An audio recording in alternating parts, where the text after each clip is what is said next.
നമുക്ക് അതിലേക്ക് വിശദമായി തന്നെ തിരിച്ചെത്താം. വളരെ പ്രധാനപ്പെട്ട ഒരു വാർത്തയിലേക്കാണ്. ശബരിമല കർമ്മസമിതിയുടെ ശബരിമല സംരക്ഷണ സംഗമം 22-ന് പന്തളത്ത് നടക്കും.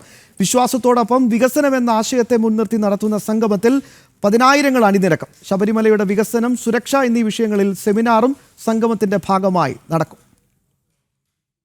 സെപ്റ്റംബർ 22-നാണ് ശബരിമല കർമ്മസമിതിയുടെ നേതൃത്വത്തിൽ പന്തളത്തിന്റെ മണ്ണിൽ വികസനം വിശ്വാസത്തോടൊപ്പം എന്ന ആശയത്തോടെ ശബരിമല സംരക്ഷണ സംഗമം നടത്തുന്നത്.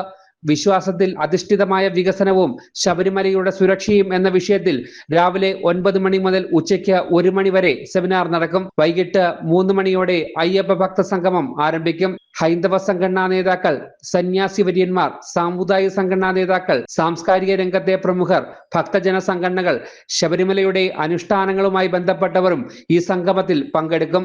ആയിരങ്ങളായിരിക്കും ഈ സംഗമത്തിൽ അണിനിരക്കുക. 2018-ൽ സുപ്രീം കോടതി ഉത്തരവിന്റെ മറവിൽ ശബരിമലയുടെ പവിത്രമായ ആചാരങ്ങൾ തകർക്കാനിറങ്ങിയ സർക്കാരിന് പന്തളത്തിന്റെ മണ്ണിലെ നാമജപ ഘോഷയാത്രയോടെയായിരുന്നു പ്രതിരോധം തീർത്തു തുടങ്ങിയത്. പിന്നീട് നാമജപ ഘോഷയാത്ര കേരളത്തിലൊന്നാകെ വ്യാപിച്ചു. ഈ മണ്ണിൽ തന്നെയാണ് ശബരിമല സംരക്ഷണ സംഗമവും നടക്കുന്നത്. ജനം, കൊച്ചി.